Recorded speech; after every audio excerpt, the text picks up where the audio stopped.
múltiples, que los microorganismos que detectan, y generalmente únicamente con hidratación. No se dan normalmente antibióticos en este grupo de pacientes, y solo en la circunstancia que tengamos un neonato, aquí sí podría aplicar el uso de antibióticos por el riesgo de enfermedad grave. Y aquí tenemos la Escherichia coli enterohemorrágica, que aquí la tenemos como agente causal de casos esporádicos y en brotes.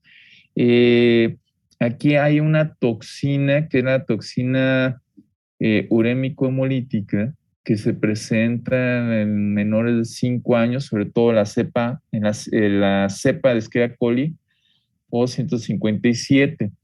Es una bacteria que se adquiere también de persona a persona y que se adquiere un inóculo bajo, de 10 a 100 bacterias únicamente. Esta bacteria que produce la toxina es la toxina Shiga, y esta es la que determina su mayor importancia. ¿Por qué? Porque esta toxina nos puede ocasionar una diarrea aguda, inflamatoria, con abundante sangre, y suele ser no invasiva. La bacteria no tiene la característica de atravesar el enterocito, sino, como les comentaba, produce la toxina que ocasiona una apoptosis celular, una muerte del enterocito, una necrosis, y esto nos va a llevar precisamente a lo que es las diarreas tan abundantes con sangre, que esto es precisamente parte de la fisiopatología en cuestiones de la lesión que nos produce el enterocito, la toxina Shiga. Entonces, un periodo de incubación corto de 2 a 3 días, con diarrea con sangre, 1 a 2 días, y ya se va a acompañar de fiebre de bajo grado, dolor tipo cólico periumbilical, la presencia de vómito ocasional. Y una situación importante, puede llegar a haber complicaciones sistémicas en el 5 al 10%. ¿Cuáles son estas complicaciones sistémicas que vamos a tener? El síndrome urémico hemolítico. Ahorita vamos a hablar un poquito de la fisiopatología del síndrome urémico hemolítico y qué consiste. Después de la ingestión vamos a tener este periodo de incubación alrededor de 2 a 4 días.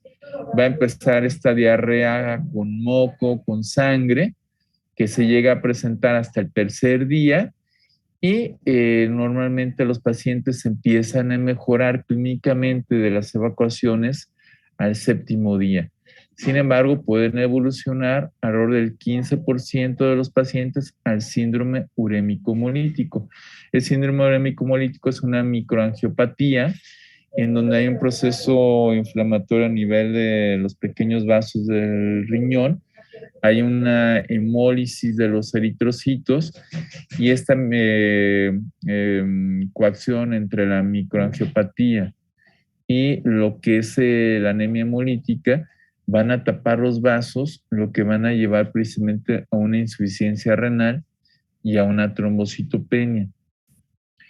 Esto precisamente es un problema muy serio que se tiene que manejar en las unidades de cuidados intermedios o terapia intensiva. Fíjense que aquí está controvertido el tratamiento de estos pacientes. Me refiero desde el punto de vista antibiótico. ¿Por qué? Porque se menciona que si uno da tratamiento antibiótico en esta patología, hay la mayor posibilidad de liberación de la toxina Shiga, y esto me favorezca precisamente el incremento de la lesión a nivel renal y me lleve a lo que es la insuficiencia renal crónico terminal.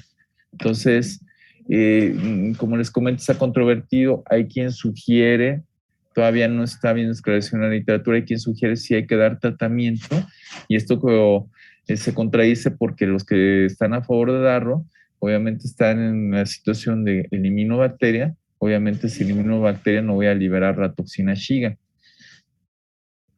Y luego, posteriormente, tenemos Escherichia coli enteroagregativa. Esta va a ocasionar diarrea en pacientes adultos, en pacientes portadores de VIH, viajeros. Se puede encontrar en brotes hospitalarios, con un periodo de incubación que es relativamente corto, alrededor de 4 o 5 días.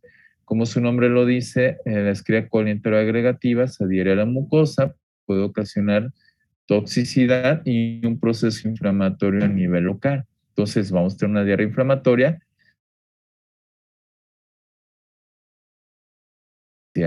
invasiva. Como va a estar ocasionando precisamente esta lesión al enterocito, aquí la diarrea puede llegar a ser un poco más abundante y tener la conjunción de lo que es evacuaciones abundantes con la sangre. ¿Cuál es el cuadro clínico que vamos a tener? Son pacientes que tienen una diarrea acuosa de larga duración que llega a ser hasta 14 días. Puede haber un sangrado leve. Esto a veces puede ser únicamente sangre microscópica en las evacuaciones. Y si se prolongan las evacuaciones hasta 14 días, pueden ocasionar lo que es una desnutrición aguda. Se llega a asociar con el síndrome de intestino irritable y las características % la presencia de diarrea.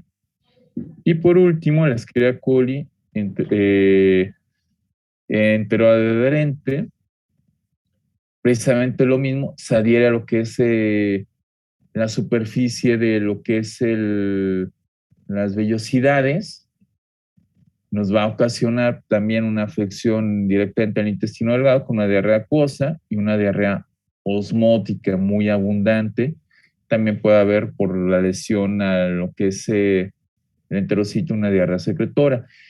Entonces, generalmente se presentan entre los 18 y 60 meses de vida y en los adultos se ha asociado con cuadros graves en pacientes portadores de colitis de Crohn. Fíjense, entonces, algunos patrones relacionados con la edad. No es tan fácil diferenciar entre la clínica, lo que es la Escherichia coli enteroagregativa, la Escherichia coli enteropatógena y la Escherichia coli enterotoxigénica. ¿Por qué? Porque estas tres nos van a dar evacuaciones sumamente abundantes, sin sangre, y puede acompañarse de la presencia de vómito. Finalmente, el tratamiento en estos casos no cambia, que suele ser diarrea autolimitada, y los pacientes únicamente requieren tratamiento de rehidratación y manejo para el cólico. A veces por el vómito se puede dar algún antiemético. Y la Escherichia coli enteroinvasiva y la Escherichia coli enteromorrágica, aquí sí hay problemas que nos dan evacuaciones líquidas sin tanto moco, a excepción de la Escherichia coli enteroinvasiva, pero tienen abundante sangre. Entonces aquí es difícil diferenciarlo desde el punto de vista clínico. Por eso, como les comentaba, es muy importante el coprocultivo y pedir lo que es la situación del panel digestivo por PCR para búsqueda de los patógenos. Aquí tenemos nada más un problema muy importante, chicos. En la situación, si yo pido uno de estos paneles múltiples, el costo se incrementa de forma muy importante la atención a la salud, porque estamos hablando de que uno de estos paneles cuesta alrededor de 22,000 pesos, entre 18 y 22,000 pesos en las diferentes instituciones. Por último, hablando de diarrea bacteriana, pues tenemos lo que es el Vibrio cólera, que ustedes lo ubican muy bien. Es de la familia Vibrionaceae, el género Vibrio. Hay más de 110 especies, pero nos vamos a enfocar mucho a Vibrio cólera. Como ustedes bien saben, es una bacteria que se asocia con las aguas, ambientes acuáticos, sobre todo puede ser agua contaminada, agua fresca. También se ha asociado con agua salada, peces contaminados. También en cuestiones de mariscos. Lo que vamos a ver en una microscopía son bacilos gram negativos que no forman esporas. Aquí lo que podemos ver precisamente son los bacilos gram negativos en microscopía de campo oscuro, que luego llegan a formar cadenas largas. Y lo que nos va a dar son evacuaciones muy abundantes. Nos van a dar evacuaciones en agua de arroz. Algunos tipos diferentes de vibrio nos pueden dar otras presentaciones con motivo de esta clase, pero se ha asociado con fascitis necrotizante, septicemia. Esto sobre todo en otros subtipos como el Vibrio vulnificus y el Anginoticus. Entonces, el Vibrio cólera, el 01, precisamente es el que nos vamos a referir.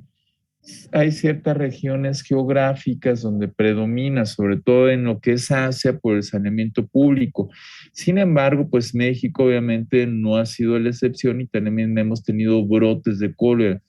Uno de los últimos más importantes fue en 1991 a 1994-95, sobre todo en el Bajío, en las costas, hubo un brote muy importante de cólera. Luego, posteriormente, ha habido casos aislados en el 2010-2012 en Sinaloa, hubo algunos casos en 2013, y el último brote que tuvimos fue en 2017 en Quintana Roo, que hubo 109 casos. Entonces, lo que nos va a dar esta enfermedad, pues, como les comentaba, evocaciones sumamente abundantes, de 10 a 30 al día, lo que lo va a llevar a los pacientes a una deshidratación, puede haber la presencia de vómito, no toleran la vía oral, y entonces aquí el manejo rápido parenteral, no podemos utilizar un esquema de hidratación convencional. El manejo parenteral es vital para los pacientes para mantenerlos bien hidratados y que no vayan a fallecer.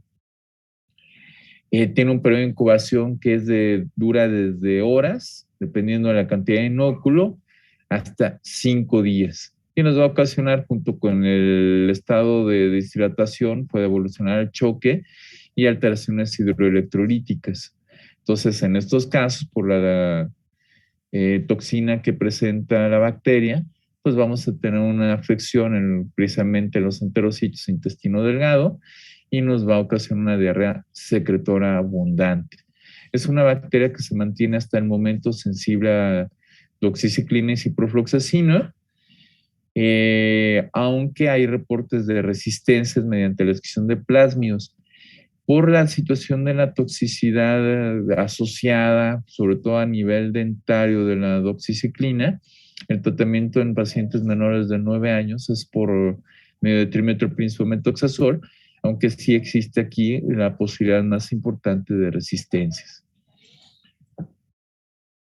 Luego, por otro lado, en los últimos 5 minutos que nos quedan, para luego posteriormente continuar con la parte final del tema, vamos a hablar un poco de Shigella. Shigella, fíjense, es la principal causa en México de diarrea invasiva. Se pelea en diferentes partes del mundo con salmonela, pero aquí en México es Shigella, principal causa de enfermedad invasiva de diarreica con evacuaciones sanguinolentas. Es un bacilo gram negativo, que es un anaerobio facultativo, no es móvil y no fermenta la lactosa. Se puede presentar a todas edades, puede llegar a ser hasta el 10% de todos los casos de diarrea, pero ojo, de todos los pacientes que tienen disentería, estas evacuaciones con moco y sangre, llega a ocasionar hasta el 50%, es la más importante.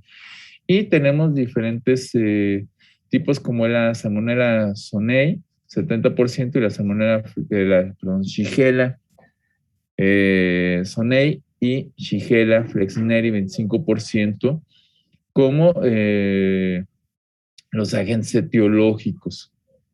Se estima que hay alrededor de 600,000 muertes anuales únicamente por esta bacteria. Entonces, en México, pues tenemos muy parecido lo que es el porcentaje de Flexneri y Sonnei, aunque hay un discreto predominio de Flexneri. Tiene un inóculo que son de 10 a 100 microorganismos y que nos pueden dar afección precisamente a lo que es el intestino delgado, pero también su sitio de acción, como veíamos, es el colon. La transmisión, pues, por ingesta de alimentos contaminados, se ha llegado a reportar el contacto directo y entonces ocasiona una diarrea inflamatoria con sangre y es invasiva por lesión directa de lo que es el enterocito.